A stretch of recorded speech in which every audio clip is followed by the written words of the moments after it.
Welcome, Money Mart. 안녕하세요. 돈 파는 가게 대표 사원 김광주입니다. 지난 한 주 동안 주요 경제 뉴스의 핵심을 짚어드리는 시간 주간 뉴스 브리핑 6월 5주차입니다.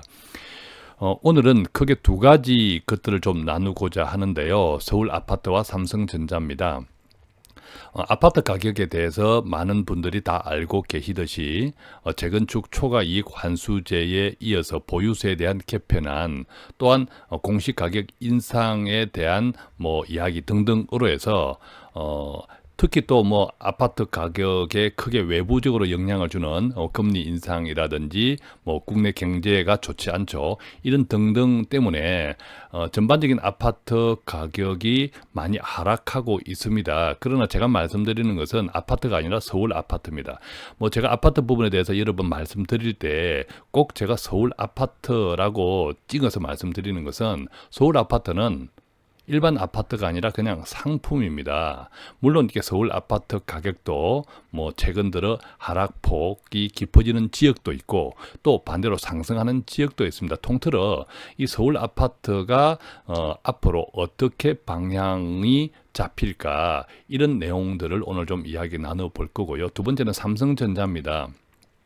삼성전자 한때 항제주였다가 지금 국민주였는데, 국민주로 이제 많은 사람들이 쉽게 구입할 수 있는, 이렇게 투자할 수 있는 상품 주식이 되었는데, 최근에는 심지어 국민잡주라는 비아냥 섞인 댓글도 보일 정도로 이 삼성전자, 나도 이제 삼성전자 한 주 샀네, 주주가 되었네 라는 기쁨도 잠시 이 삼성전자 때문에 울상이 되어 있는 분들도 많으신데, 과연 그렇다면 삼성전자 앞으로는 어떻게 될까, 이것들도 함께 나누어 보는 시간 갖겠습니다. 자, 서울 아파트 그리고 삼성전자, 자, 상승 쪽일까 하락 쪽일까, 이번 주간 뉴스 브리핑 함께 나누겠습니다. 돈 파는 가게를 구독하는 당신은 정말 멋쟁이입니다. 우선은 액면 분할 이후 삼성전자 주식에 대해서 한번 리뷰해 보겠습니다. 자, 액면 분할한 이후 개인은 삼성전자를 무려 4,900만 주 샀습니다. 그러니까 5천만 국민을 따지면 거의 5천만 주 인당 한 주꼴인데요. 금액으로 따지면 2조 4,500억, 약 2조 5천억 원에 달하는 어마막대한 금액입니다. 액면 분할한 이후 지난 6월 25일까지, 즉 5월 4일부터 지난 6월 25일까지 약 한 달 20일 정도, 이 기간 동안 이 코스피 시장에서 개인이 순 매수한 금액이 2조 6천억 원 정도인데, 이 순 매수한 2조 6천억 원을 감안하면 이 기간 동안 삼성전자를 투자한 이 개인들이 2조 4,500억이다. 이것은 이제 누적 투자 금액으로 판단을 한다 하더라도 기준은 조금 다르지만, 단순하게 보면 개인이 이 기간 동안 삼성전자만 샀다고 해석될 수 있을 정도의 어마막대한 투자를 개인이 했다는 거죠. 자, 그런데 매도 쪽은 누구일까 보면요, 외국인과 기관도 보면 의외로 외국인은 별로 팔지 않았습니다. 지난 18일까지 누적 기준으로 순매수였다가 오히려 이후 순매도로 돌아섰는데, 액면 분할 이후 팔아치운 규모는 고작 1,200억 원 정도다. 순 매도가 1,200억 원 정도다. 많이 판 주체는 결국 기관이라는 건데, 이 기관은 무려 2조 2천억 원 정도를 팔았습니다. 그러니까 이 개인이 삼성전자를 매수한 금액만큼 거의 이 기관이 팔아치웠다, 이런 이야기죠. 물론 이것을 너무 나쁘게 해석할 이유는 없습니다. 자, 우리나라 기관은 우리나라 정권 투자를 할 때 아무래도 국내 증시의 훨씬 비중이 엄청 크죠, 당연히. 그렇지만 외국인은 한국 투자에서 one of them입니다. 그죠? one of them입니다. 자, 그런 데다가 이 기간은 그동안 250만 원 할 때 이 기간은 대부분 기관 투자자들은 대부분 삼성전자를 가지고 있었기 때문에 이 삼성전자가 250만 원 할 때 팔아먹지를 못했습니다. 왜냐? 이게 개인이 이 기관이 파는 것은 개인이 받아줘야 하는데 이 개인이 받아줄 만큼 그렇게 너무 가격이 높았기 때문이죠. 그래서 회전을 못하고 있었다는 거죠. 회전을 못하고 있었기 때문에 액면 분할이 되면서 개인이 확 달라들 때 당연히 회전을 시킨 거라고 이해하는 것이 가장 기본적일 거예요. 기본적인 것이기 때문에 기관이 삼성전자의 미래를 아주 어둡게 보고 무조건 팔아치웠거나 이런 시선은 당연히 경계해야 합니다. 어쨌든 결과적으로는 기관이 대부분 팔아치웠다. 이것을 저는 조금 전에 말씀드렸듯이 삼성전자에 대한 비관적인 전망이 팽배했기 때문이 아니라 우선은 기관이 그동안 오래 팔지 못했던 물량을 가격이 떨어지면서 쉽게 처분적 회전했다. 자, 기관 투자자도 계속 회전하면서 이익 실현을 해야 되기 때문에 바로 삼성전자의 액면 분할을 그렇게 이용했다라고 이제 생각할 수 있겠죠. 자, 문제는 우리 개인입니다. 문제는 개인인데 이 삼성전자가 차지하는 비중, 우리 국내 증시에서 차지하는 비중을 보면요. 자, 삼성전자는 지난 2분기 영업이익이 14조 원 되냐, 15조 원 되냐를 놓고 눈치 싸움 중인데 이게 왜 눈치 싸움이냐 하면 그 1조 원 정도의 차이는 삼성전자 입장에서는 별것 아니지만 시장 전체에 좌우하는 영향력은 크다. 예를 들면 참고로 이 코스닥 시장 전체 1분기 순이익이 이 코스닥 시장 전체 기업의 1분기 순이익이 1조 3천억 정도입니다. 1조 3천억. 그리고 유가증권 코스피 시장에서는 1분기 전체 순이익이 33조 원 정도입니다. 그러니까 삼성전자는 이제 코스피니까 이 유가증권 시장에서 삼성전자가 14조 원, 15조 원이라고 보면 무려 유가증권 전체 기업 총액 순이익의 절반 정도를 차지하는 것이 바로 삼성전자이고 코스닥 시장 1분기 순이익을 1조 3천억으로 보면 이 코스닥 시장 전체 기업의 1분기 순이익은 삼성전자의 12, 3분의 1밖에 안 된다. 이런 정도로 삼성전자가 시장에 미치는 영향이 막대하기 때문에 이 삼성전자가 이 2분기에 어떤 순이익, 영업이익을 거두었냐 하는 것은 대단히 중요한 관전 포인트다라는 거죠. 자, 우리가 이제 걱정하는 것은 결국 이제 삼성전자의 향후 주가 향배입니다. 저는 한때 이제 지난 방송에서 저 같으면 삼성전자 투자하지 않는다라고 이야기했는데 지금도 같은 생각입니다. 물론 삼성전자는 저력이 있는 기업 맞습니다. 자, 제가 이제 삼성전자가 그닥 투자 측면에서는 이익을 기대하기 힘든 종목이 아닌가라고 말씀드린 것은 가장 큰 포인트는 중국의 반도체 굴기입니다. 중국이 아시다시피 엄청난 반도체 공장을 짓고 있고 중국이 반도체를 전 세계에서 가장 많이 수입하는 나라다라는 것이 시진핑한테는 굉장히 자존심 상하는 이야기이기 때문에 이 반도체에 대한 대대적인 준비, 공급 준비, 공장 증설 등등 지원 정책을 하고 있는데 물론 한국은 이제 이 기사에도 언급되어 있는 것처럼 90년대 후반 이후 20년에 걸쳐 두 번의 반도체 치킨 게임을 이겨낸 이 저력이 있습니다. 그렇지만 그때의 상대방들은 인텔이나 대만 이런 기업들이었고요. 자, 그런 기업들 특히 대만 같은 이런 반도체 한국의 삼성전자가 치킨 게임을 했던 당시에 이런 기업들하고 중국하고는 이제 경우가 다르죠. 아예 게임의 지형 자체가 달라진 겁니다. 아시다시피 중국은 한국의 반도체만 가지고 있는 것이 아니라 많은 이렇게 지난번 샤드 분쟁으로 우리가 많은 타격을 입었듯이 여러 가지 커터제 등등 다른 많은 압박 수단을 같이 가지고 있고 그것으로 인해서 한국 경제가 크게 영향을 받을 수 없는 나라가 중국인데 더군다나 이 중국의 반도체 굴기로 해서 쏟아질 수 있는 이 물량들은 그동안에 우리가 삼성전자가 지난 20년 동안 치킨 게임을 해왔던 그런 물량이 아니다라는 점이라는 거죠.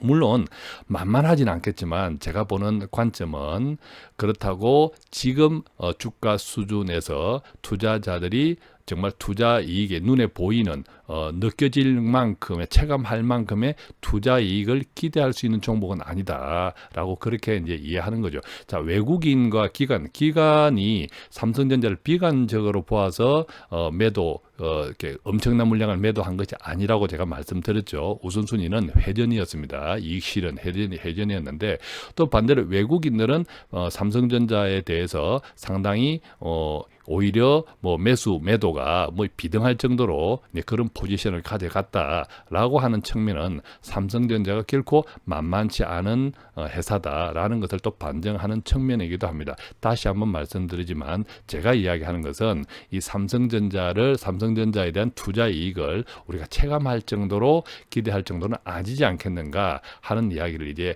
드리는 거고요. 또 이 삼성전자에 관해서 우리가 또 주목해야 될 또 다른 기사를 하나 이제 보도록 하면요. 스마트폰입니다. 이 스마트폰이 지금 최근에 좋지 않죠. 스마트폰 교체 주기가 아주 길어졌습니다. 길어지다 보니까 뭐 삼성전자뿐만 아니라 갤럭시 9도 실적이 아주 좋지 않았는데요. 뭐 삼성전자뿐만 아니라 세계 모든 뭐 휴대폰 스마트폰 시장들이 상당히 침체되어 있다. 뭐 그래서 심지어 올해 스마트폰은 1% 정도 성장하는 정도에 그쳤는데 이제 희망적인 것은 내년 5G가 이제 등장한 이후에는 3-4% 정도로 숨통을 튈 것이다 라는 기사들이 있습니다. 이것은 이제 분명한 사실이고요. 자, 그렇다면 삼성전자 크게 보면 IM 즉 IT와 모바일 쪽 스마트폰 시장이 있고 그 다음에 반도체 시장이 영역이 있는데 문제는 비록 이제 스마트폰 시장이 내년 5G 이후 3-4%대로 다시 상승을 하면서 스마트폰 이게 삼성전자에서 보면 IM 분야에서의 영업이익이나 순이익에 상당히 기여할 것이다 라는 희망 섞인 이런 전망들, 이것은 뭐 그대로 실현될 가능성이 높은 이런 전망치가 아닌가 생각이 듭니다. 그러나 우리가 이제 알고 있다시피 삼성전자의 이 영업이익의 대부분 또 전체 매출의 대부분이 바로 반도체 쪽에서 있다는 거죠. 자, 예를 들면 지난 1분기 반도체에서만 11조 약 12조에 가까운 영업이익을 기록했는데 삼성전자가 2분기에도 여전히 반도체 분야에서는 12조 원 초반대 영업이익을 기록할 것으로 예상이 되고 이 기록은 1분기 삼성전자 전체 영업이익 즉 IT 모바일을 포함한 전체 영업이익에서 반도체가 차지하는 비중이 73%였는데 2분기에는 이 이제 조금 전에 이야기한 것처럼 이 스마트폰 이런 시장들이 위축이 되면서 상대적으로 반도체 분야가 더 비중이 커졌다. 그래서 2분기에는 삼성전자 전체 영업이익에서 이 반도체가 차지하는 비중이 무려 70% 후반대에 이를 것이라는 전망도 나옵니다. 자, 그러니까 우리가 이제 삼성전자에 대해서는 결국은 삼성전자 주가의 향배는 반도체가 지고 있다라고 이렇게 이해하고 이 반도체가 앞으로 무지막대한 특히 중국의 공격에 점점 임박해 가고 있다. 그리고 우리가 슈퍼 사이클이라고 하는 이 반도체 실적 경기 면에서 보면 정말 유례 없는 큰 호황을 누리는데 이것 또한 지금 이제 정점을 치닫고 있다. 이번 2분기보다 3분기가 더 좋아질 것으로 보면 3분기에는 영업이익 17조 원을 회복하며 또 한 번 분기 최고 실적을 기록할 것이라고 합니다.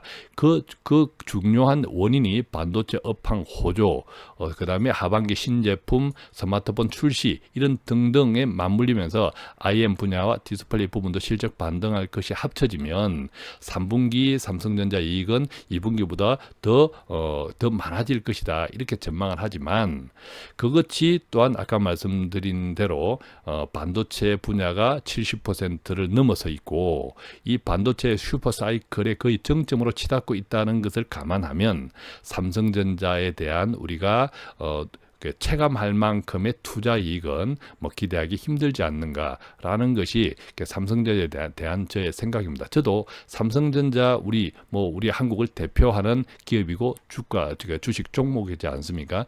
당연히 이 삼성전자의 향배가 어떻게 되느냐에 따라서 국내 경기에도 수출 경기 등등에도 내수에도 많은 영향을 미치겠죠.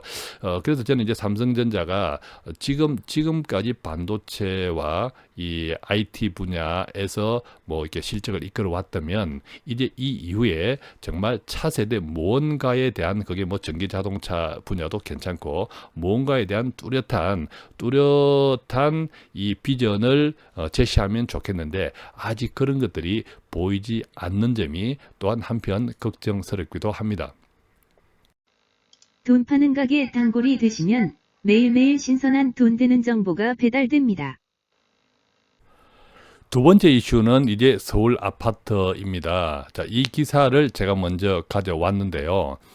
보유세 개편안에 대한 시장의 반응, 그 중에 한 코멘트, 대표적인 코멘트를 기사 제목 카피로 가져왔습니다. 뭐냐면 집값이 5억 올랐는데 세금 몇백만 원 더 낸다고 팔겠어요 라는 기사입니다. 아마 이것이 보유세에 대한 시장의 영향을 단적으로 반영하는 대변하는 자막이 아닌가 이런 생각이 드는데요. 우리가 이제 조금 더 이렇게 살펴보면요. 자, 지난 1년간 서울 강남 집값 상승폭이 3억 원에서 5억 원 정도입니다. 그런데 여기에 세금 100만 원, 200만 원 더 나온다고 집을 팔겠어요? 오히려 보유세 인상폭이 우려했던 것만큼은 아니라는 분위기라네요. 자, 그러니까 3억 5억 원 정도의 양도 차익을 이미 확보한 사람들한테 세금 100만 원, 200만 원 더 나오는 것이 크게 영향이 없다. 그러니까 이것 때문에 집값이 떨어지려고 하면 강남 집값이 떨어지려고 하면 지금 호가보다 지금 실거래가보다 계속 훨씬 낮은 가격의 매물이 쌓이기 시작할 때 이 강남 집값은 폭락을 할 수 있겠죠. 그렇지만 그런 분위기는 전혀 아니다라는 거죠. 그래서 이 보유세 강화로 초고가 주택과 다주택자들의 세부담이 증가하고 집값 하락이 이어질 것이라는 예상과 달리 인상폭이 예상보다 적다는 반응과 그 정도는 감당할 수 있는 수준이라는 인식이 확산되고 있다. 결국 이번 보유세 개편은 찻잔 속 태풍에 그칠 것이라는 평가가 나오는데 그것을 아는 정부가 이제 어떤 이야기를 합니까? 공시 가격을 인상을 하겠다. 지난 우리가 시간에서 한번 살펴보았지만 결국 이제 공시 가격은 모든 세금에 부동산 세금에 기반이 되기 때문에 이것이 올라가면 당연히 뭐 보유세든 어떤 세금이든 같이 덩달아 올라가겠고 이것이 아마 오히려 지금 보유세 개편안보다 공시 가격을 그대로 둔 그것보다 훨씬 더 영향이 있지 않겠냐라는 이야기를 합니다. 자, 우리가 이제 이렇게 좀 생각해 보아야 할 것은 그동안 이 서울 아파트 특히 강남 재건축을 둘러싼 여러 가지 정부 정책들 아시다시피 뭐 다주택자 양도세 중과라든지 또 대출 규제라든지 또 초과이익 한수제 등등의 많은 영향들로 인해서 어떤 의미에서는 좀 버티기 힘든 사람들은 이미 시장에서 나갔습니다. 갭 투자자들도 그 속에 포함되어 있고요. 지금은 이 이상도 견딜 수 있는 소위 여유 있는 사람들이 시장에 남아있다. 라고 생각한다면 또 최근 우리가 알고 있죠. 지난 4월 말로 끝났던 임대 사업자 등록 등등으로 해서 이제는 정말 어지간하게 정부의 정책을 그냥 지켜보고 여유 있게 견딜 수 있는 사람들만 시장에 남아 있다. 자, 이런 수준에서 지금까지의 강남 집값이 이 정도 낙폭, 좀 떨어졌지만 이 정도 낙폭이다라고 하는 것은 어떤 의미에서는 이 이상 또 공시 가격 인상이 영향은 분명 이것보다는 더 많이 줄 수 있겠지만 인상에 영향을 줄 수 있겠지만 그래도 그 정도도 오히려 견딜 수 있는 사람들이 아니겠냐 하는 생각이 드는 거죠. 물론 이제 바로 이 점입니다. 현금 여유가 없는 퇴직자들에게는 보유세 인상이 타격이 될 수 있습니다. 예를 들면 어떤 노무현 정부 당시 다주택자 가운데 퇴직자들은 집값이 많이 올라도 고정 수입이 없다 보니까 친척에게 돈을 융통해서 세금을 내다가 결국 집을 매각한 경우가 있었거든요. 그래서 이 소득이 꾸준하지 않은 사람들의 경우에는 세금 인상은 부담이 될 수밖에 없고, 특히 대출이 있다면 오래 버티기 쉽지 않을 것이라는 거죠. 그렇지만 이런 사람들이 강남 아파트의 소유자들 가운데 많을까? 물론 있겠지만 결코 크게 시장에 큰 가격에 영향을 줄 만큼 크지 않다. 그것은 이런 분들은 이미 앞선 여러 가지 정책들 때문에 그것들을 염려하고 걱정해서 이미 다 시장에서 대부분 나갔다라고 이제 이해할 수 있겠다라는 거죠. 자, 그래서 이 서울 부동산 이 아파트, 이것은 이제 결국 이제 강남에서 시작했는데, 제가 언젠가 이런 이야기를 한번 들었습니다. 이 부동산, 특히 서울 아파트 같은 경우에는 다른 우리나라 전체 아파트 가격으로 절대 보시면 안 되고, 서울에서도 서울 아파트는 전국의 아파트와 완전 차별되는 하나의 상품이고, 서울에서도 최근까지 강남 아파트는 또한 하나의 브랜드였다는 거죠. 그렇기 때문에 아파트 전체 시장의 정책적인 이런 변수들 영향에 크게 이렇게 별도로 구분해서 생각을 해야 된다.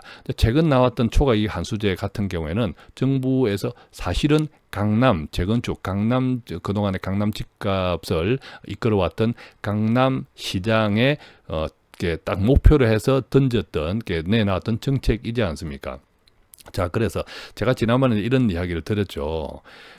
그 당시에 강남 집값에 대해서 목표로 타겟으로 해서 쪽집게처럼 탁 찍어냈던 그런 정책들은 결국 이것이 강남 집값의 하락 요인은 되겠지만, 반대로 강북이라든지 다른 집값 쪽에 영향을 주면서 전체 어떤 평균, 서울 아파트의 전체 평균은 크게 떨어뜨리지 못할 것이다, 이런 말씀을 드렸다는 거죠. 자, 예를 들면 이 재건축이 결과적으로 재건축 시장이 지고 일반 아파트가 떴다는 거죠. 마치 이제 풍선 효과처럼 재건축 강남 지역을 집중해서 누르다 보니까 그쪽 지역은, 강남 지역은 하락한 반면에 일반 아파트, 특히 강북 아파트 중심으로 일반 아파트가 오히려 상승했다라는 이야기입니다.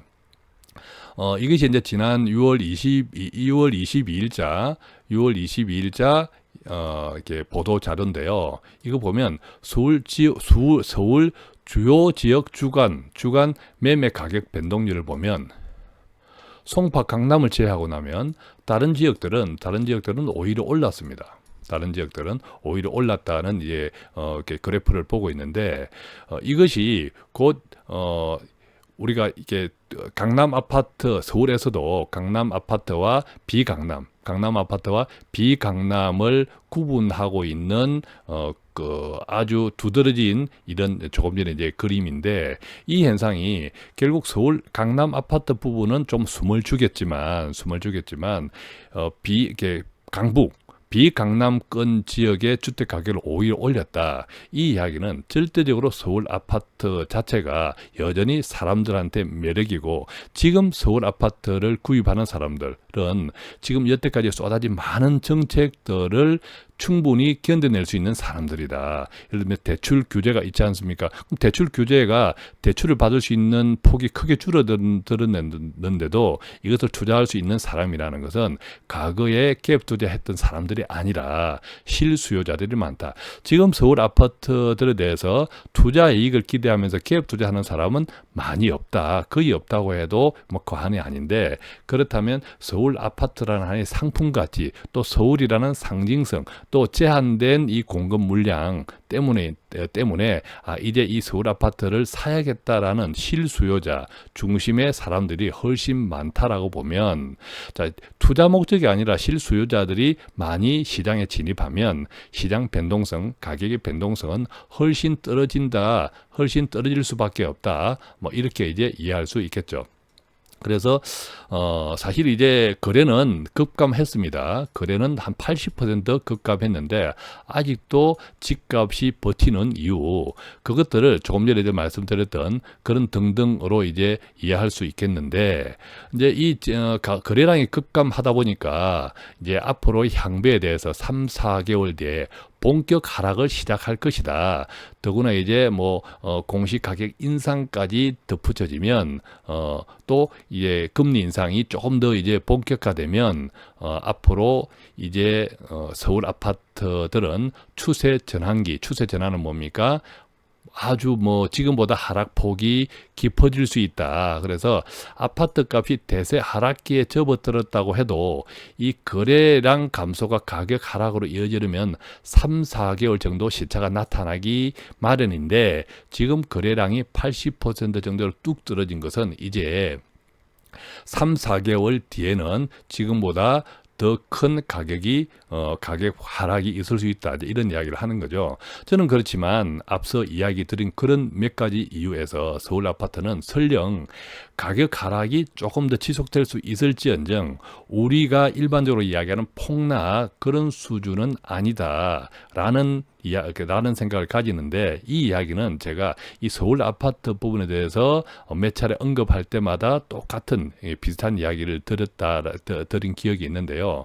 자, 그만큼 서울 아파트는 오히려 지금 여러 가지 정부의 정책 또 준비되고 있는 정책도 있겠지만 지금까지 이 정책이 시장에 영향을 주면서 나갈 사람들, 버티지 못할 사람들, 돈을 벌기 위해서 들어왔던 사람들은 거의 다 나갔다. 아직도 물론 남아있는 사람도 있겠지만 거의 다 나갔다라고 보면 앞으로 쏟아지는 이런 정책들을 버텨낼 수 있는 그닥 크게 살림살이에 크게 타격을 주지 않는 사람들만 위주로 많이 남아있다라는 측면에서 비록 지금 이제 가격 하락은 아무래도 이제 시장 정부가 계속 이렇게 몰아붙이니까 어떤 게 거래에 대한 니즈는 서로 떨어져 있는 거죠. 팔려는 사람은 여전히 너무 낮은 가격으로 팔지 않겠다라는 것이 있는 것이고 살려는 사람은 어차피 이래 되니까 좀 싸게 살 수 있지 않겠냐는 기대가 있는데 그 갭이 아직 일치를 못해. 그 갭이 여전히 그 차이가 유지되고 있기 때문에 오히려 이것이 지금 실질적인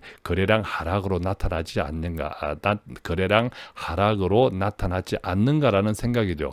이것이 이제 폭락으로 이어지려면 지금 가격을 이제 계속 유지하고 있는 이 정도 이상 내리지 않을 거야라는 사람들이 그대로 훅 내려줘야 되는데 만약 그렇게 해서 훅 내려준다고 하면 또 그때 매수를 하려고 하는 사람들도 또 다시 생각을 다시 합니다. 더 싸게 살려고 하는 심리가 생기죠. 그때 이제 폭락 흐름으로 갈 것인데 과연 지금 현재 서울 아파트를 소유한 사람들, 지금 서울 아파트를 구입하는 사람들이 돈이 급해서 또 당장의 어떤 추가 가격 갭 투자자들처럼 다른 많은 어떤 빚을 내어가면서 지금 시장에 들어오느냐라고 생각하면 결코 그렇지 않다. 자, 그런 점에서 저는 서울 아파트가 지금의 여러 가지 좋지 않은 악재에도 불구하고 그렇게 폭락으로까지는 이어지지 않을 것이다 라고 이제 생각합니다. 물론 저도 아파트 가격 너무 높은 것 저도 원치 않습니다. 그러나 우리 개인이 생각하고 바라는 것하고 시장 전체에서 어떻게 움직이느냐 하는 것은 전혀 별개의 문제다. 저는 그 전혀 별개의 문제에서 제 의견을 드리는 것이니까 한편 이렇게 참고하시면 좋겠고요. 그러다 보니까 결과적으로는 이제 강북이 아주 좋습니다. 강북이 아주 좋아서 분양 시장도 강북에 쏠림 현상이 있고 강남은 오히려 계속 여러 가지 이유로 줄줄이 연기되고 있다. 몇 가지 살펴보시면 사흘 이후 서울 집값이 북고 북쪽은 뜨고 남쪽은 떨어지고 있다. 신규 분양도 강북의 대여급이다. 신촌, 청량리, 장이동이 잇따라 신규 분양을 하고 있고 상계동도 재건축 단지 분양 예정이다. 이 이제 강북은 상대적으로 서울 강남에 비해서 가격이 낮고 중도금 대출도 쉽고 규제가 적은 재개발 단지가 많다라는 이점이 있고요. 이 서초, 우성 등 강남권 분양은 분양가 규제로 반대로 일정을 아직 못 잡고 있다. 이런 등등의 변수들이 결국 강북 쏠림 현상으로 생기면서 강남은 떨어지고 강북은 오르고 그래서 통으로 보면 서울 집값 평균 통으로 보면 우리가 어떤 이제 기대 또는 입장에 따라서 기대 또는 우려했던 것만큼 서울 집값 하락은 없다. 이렇게 서울 집값에 대해서는 정리해 볼 수 있겠습니다. 물론 이제 변수는 있습니다. 그 변수가 이제 가장 큰 변수가 이제 공시 가격이겠죠. 그래서 이제 국토부에서는 시세의 90% 정도로 공시 가격을 올릴 것이다. 올리기를 생각을 하면서 좀 만지작거리고 있다. 이런 이제 보도가 있는데, 뭐 이것을 생각하면서 당연히 이제 과세 폭탄 저항이 조금 변수겠죠. 왜냐하면 공시 가격을 올리면 뭐 부자뿐만 아니라 그렇지 않은 사람들한테도 아무래도 그만큼 영향을 줄 수 있기 때문이죠. 몇 가지 이제 주요 포인트를 살펴보면, 공시가격 현실화 실거래가 반영률을 한 80%에서 90% 정도 인상을 유력시하고 있다. 물론 이제 뚜껑을 열어봐야겠지만, 이렇게 이제 공시가격이 인상이 되면 이것이 뭐 종합부동산세, 재산세에 크게 영향을 주고 재건축 부담금도 더 커질 수 있다. 뭐 이런 이야기를 합니다. 특히 이제 보유세보다 강력한 규제인 재건축 부담금이 큰 폭으로 뛰면서 그동안 이제 재건축 초과이익 환수제에 이어서 이 공시가격 인상으로 그 부담금 자체가 더 초과된다면 아무래도 재건축 시장은 지금보다 더 위축되겠죠. 그것이 좀 변수가 남아 있고 또 뭐 전체 서울 아파트 시장에 영향을 주겠지만 좀 이제 지켜봐야 될 변수가 있겠지만 제 생각은 우려하는 것만큼의 큰 폭의 그런 영향은 없지 않을까라는 생각이 지금까지 몇 가지 이유로 제가 생각했던 이유입니다. 자, 오늘 뉴스 브리핑의 마지막으로 가져온 기사가요. 바로 이게 젠트리피케이션에 대한 겁니다.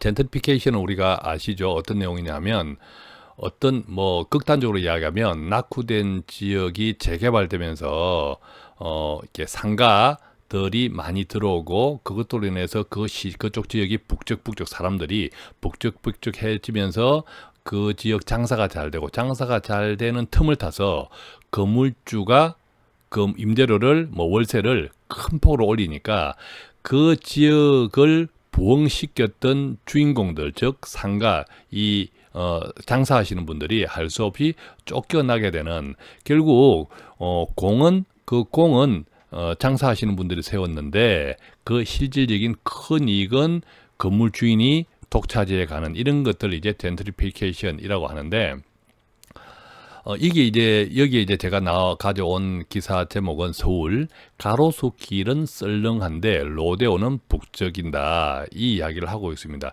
자, 가로수길이 썰렁했다. 그 전에는 오히려 가로수길과 로데오 거리는 서로 그냥 인접해 있습니다. 뭐 서울 사는 분들은 잘 아시겠지만 이 로데오 거리가 그 전에 얼마 전까지만 해도 가로수길에 비해서 훨씬 좀 썰렁했는데 이제는 오히려 역전이 됐다. 가로수길은 썰렁하고 오히려 반대로 로데오는 북적거렸다. 무슨 일이 있을까? 조금 전에 말씀드린 바로 젠트리피케이션과 관련된 건데요. 바로 임대료입니다. 임대료. 가장 큰 문제점은 임대료라는 거죠. 자, 기존에 이제 가로수길 상인들 입장에서 보면 이제 지금 이제 가로수길 상인 건물주가 자기들은 그 가격 아니면 안 받는다고 임대료를 안 내리는 거예요. 융통성 있는 분들은 가격을 내려서 하는데 일부는 옛날 가격대 그대로 하는 거예요. 그러다 보니까 임대료가 비싸니까 아무리 장사를 잘 되면 뭐합니까? 그보다 임대료가 계속 비싸져 버리면 결국 그 가게를 떠나야 되죠. 장사하시는 분들은. 그래서 한 집, 두 집 가게가 점포가 이제 떠나니까 문을 닫으니까 아무래도 그 거리를 가로수길을 찾아왔던 고객들 입장에서는 그 전에 즐겼던 상점들이 사라지니까 결과적으로 다시 안 오게 되는 현상이 생기는 거죠. 다시 안 오게 되니까 이 악순환이 계속되면서 결과적으로는 그 가로수길 상권 자체가 오히려 크게 이제 떨어지게 되는 이런 현상이 되는 거죠. 반대로 압구정 로데오 거리는 그전만 하더라도 원래 이제 압구정 로데오 거리가 아주 임대료가 비쌌더랬습니다. 오래전에 비쌌는데 그 때문에 또 상인들이 마찬가지 이유로 떠났는데 이제 우리가 좀 다시 생각해 봐야겠다 해서 이 로데오 거리에서 지난해 지난해 2017년도에 이 건물주와 상인 등이 모여서 상권 활성화 추진위원회를 설립했고 이때 먼저 점포 임대료부터 내렸다고 합니다. 여기 이제 이런 인터뷰가 나오는데요. 나는 점포 값을 반으로 내리겠다. 어느 분은 3분의 1 내리겠다.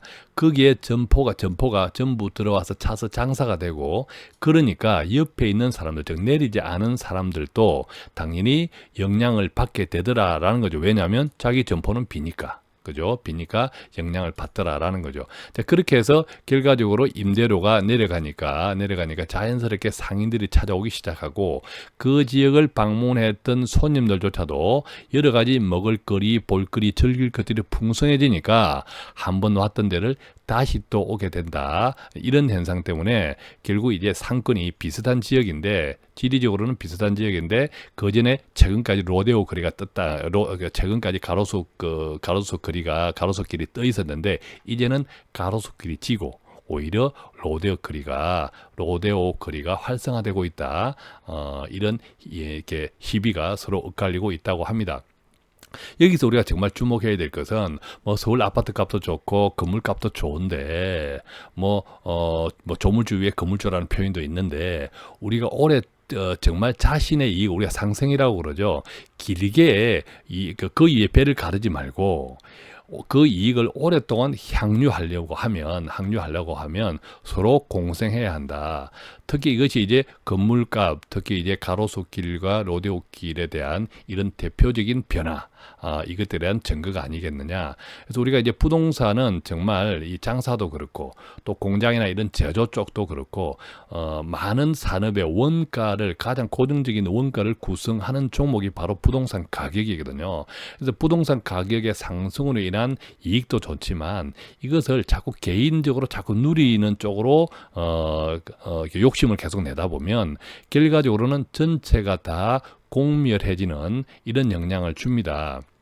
그래서 정말 우리가 부동산 가격에 대해서 어느 정도 시장 하다못해 물가 인상률 합해같이 하락만큼은 평균적으로 자산 가격은 인상되는 것이 일반적입니다만 이것이 너무 과도하게 되는 것 자체를 우리가 서로 좀 스스로 경계해 나갈 때 보다 큰 이익으로 되돌려 받지 않을까라는 생각을 가집니다. 자, 이렇게 해서 오늘 주간 뉴스 브리핑 서울 아파트와 삼성전자를 중심으로 젠트리피케이션까지 함께 나누어 보았고요. 이 방송 들으시고 궁금하거나 기타 도움받기 원하시는 분들 계시면 전화 02-5360-153 또는 카카오톡에서 돈 파는 가게 검색하시면 돈 파는 가게 머니 슈퍼마켓 나오는데 벌러서 친구 맺고 1대1 채팅창 이용하셔도 되고요. 저희 홈페이지 이용하실 수도 있습니다. 고맙습니다.